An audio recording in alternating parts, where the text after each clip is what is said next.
ओम नमः शिवाय। दोस्तों, आज के इस वीडियो में हम एक बहुत ही महत्वपूर्ण विषय पर बात कर रहे हैं जो आपको अपनी पूजा, भक्ति और साधना में नित्य पालन करना चाहिए। ये बातें छोटी प्रतीत हो सकती हैं, परंतु इनमें गहरा अर्थ है और ये आपके धार्मिक अनुष्ठान की सफलता के लिए अत्यंत महत्वपूर्ण हैं। यदि आप इन नियमों का पालन करेंगे तो आपके मंत्रों की ऊर्जा सुरक्षित रहेगी और देव शक्तियों की कृपा आप पर बनी रहेगी। इसमें सबसे पहला नियम यह है कि जप माला की ऊर्जा को कैसे सुरक्षित रखें। जब आप मंत्र जप करते हैं तो वह ऊर्जा आपके चक्रों और सकारात्मक ऊर्जा के रूप में आपके शरीर में समाहित हो जाती है। इसी प्रकार आपकी जप माला भी उस ऊर्जा को ग्रहण करती है और वह देव शक्ति का स्वरूप बन जाती है। इसलिए जिस प्रकार आप देव मूर्तियों का सम्मान करते हैं, उसी प्रकार जप माला का भी आदर करना चाहिए। कम से कम महीने में 2 दिन अपनी जप माला को स्नान करवाएं। इसे पंचामृत से स्नान कराएं और यदि पंचामृत उपलब्ध न हो तो गाय के कच्चे दूध में थोड़ा गंगाजल या शुद्ध जल मिलाकर स्नान करवा सकते हैं। माला को इस मिश्रण में डुबोएं, फिर उसे बाहर निकालकर साफ कपड़े से पोंछें। नित्य जप माला को धूप और दीप अर्पित करें ताकि उसकी ऊर्जा सुरक्षित रहे। एक महत्वपूर्ण नियम यह है कि जब आप मंत्र जप पूरा कर लें तो उसी मंत्र का 7 बार पुनरावृत्ति करके माला पर 3 बार फूंक मारें। जैसे यदि आपने 11 माला का संकल्प लिया है और जप समाप्त हो गया है तो अंत में पुनः 7 बार उसी मंत्र को जप कर 3 बार माला में फूंक मारें। साथ ही अपने इष्ट देव से प्रार्थना करें कि जप माला की ऊर्जा सुरक्षित रहे।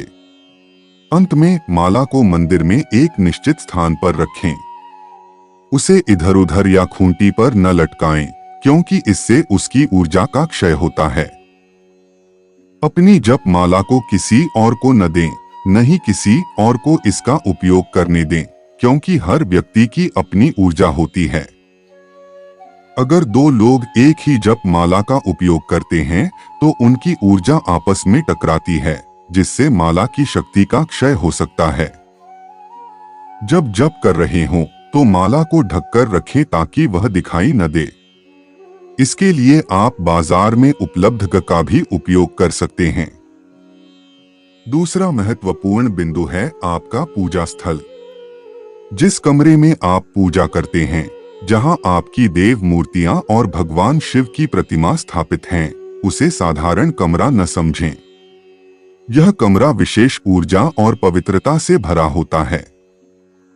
जब भी आप इस पूजा कक्ष में प्रवेश करें तो यह माने कि आप एक ऊर्जामय और पवित्र स्थान में प्रवेश कर रहे हैं, जहां आपके इष्ट और पूज्य देवताओं की शक्तियां निवास करती हैं। इस स्थल की पवित्रता का हमेशा ध्यान रखें। पूजा वाले कमरे में किसी भी प्रकार का नकारात्मक व्यवहार न करें। क्रोध, चिल्लाना, अपशब्द का प्रयोग और गलत विचारों से बचें। चमड़े से बनी वस्तुएं बाहर रखें और मांस तथा मदिरा का सेवन करने वाले व्यक्ति इस पवित्र कक्ष में प्रवेश न करें। मदिरा और मांसाहार से शरीर की ऊर्जा अशुद्ध होती है और ऐसे लोग जिनकी आभामंडल अशुद्ध होती है, वे पूजा स्थल की पवित्रता को प्रभावित कर सकते हैं।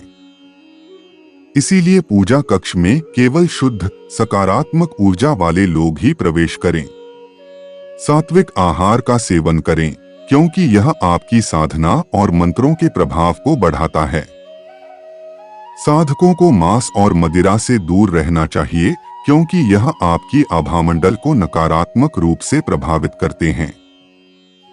देव शक्तियां और भोलेनाथ भी ऐसी चीजों और इस तरह की पूजा को स्वीकार नहीं करते हैं। मदिरा सेवन भी मांस भक्षण के समान निंदनीय है, क्योंकि इसका नकारात्मक प्रभाव केवल व्यक्ति तक सीमित नहीं रहता, बल्कि पूरे परिवार, आसपास के लोगों और समाज पर भी पड़ता है। बाबा भोलेनाथ की प्रेरणा और मार्गदर्शन के अनुसार जो व्यक्ति मांस का भक्षण करता है, उसे 21 दिनों तक पूजा स्थल पर जाने या देव मूर्तियों को स्पर्श करने का अधिकार नहीं है और ऐसी पूजा भगवान शिव भी स्वीकार नहीं करते। कई लोग मां दुर्गा को प्रसन्न करने के लिए जानवरों की बलि चढ़ाते हैं, लेकिन मां दुर्गा कभी भी अपने बच्चों की बलि नहीं मांगती। यह कार्य एक घोर अपराध है और निंदनीय है। पूजा के आसन की पवित्रता का भी ध्यान रखना अत्यंत आवश्यक है। कई लोग इसे पैरों से इधर उधर खिसका देते हैं, जो उचित नहीं है। आसन को हमेशा हाथों से ही यथास्थिति में रखें और सुनिश्चित करें कि कोई अन्य व्यक्ति इसका उपयोग न करे। बिना आसन के किया गया जप व्यर्थ माना जाता है, क्योंकि जप करते समय जो ऊर्जा उत्पन्न होती है वह आसन द्वारा ग्रहण की जाती है। यदि आसन के बिना जप किया जाए तो यह ऊर्जा बिखर जाती है या पृथ्वी में समा जाती है। पूजा समाप्त होने के बाद आसन को दोनों हाथों से प्रणाम कर माथे से स्पर्श करते हुए यथास्थान पर रखें। यदि साधना और नित्य पूजा में बाधाएं आ रही हैं, तो सुरक्षा घेरा बनाकर ही जप और भक्ति करें। विशेष रूप से रात्रिकालीन साधनाओं में सुरक्षा घेरा बनाना आवश्यक होता है, ताकि साधना निर्विघ्न पूर्ण हो सके। कभी कभी घर में नकारात्मक ऊर्जा का प्रभाव अधिक होता है, जिससे नित्य पूजा में विघ्न आ सकते हैं। इससे बचने के लिए सुरक्षा घेरा बनाना चाहिए। यदि आपके पास गुरु मंत्र है तो हाथ में जल लेकर गुरु मंत्र का जाप करते हुए अपने चारों ओर जल का छिड़काव करें और अपने गुरु एवं भगवान शिव से प्रार्थना करें कि आपकी पूजा में कोई भी विघ्न, बाधा या नकारात्मक शक्ति हस्तक्षेप न करे। ऐसा नित्य करने से धीरे धीरे आपकी पूजा में आने वाली बाधाएं शांत हो जाएंगी। अब हम अपनी वाणी को विराम देते हैं।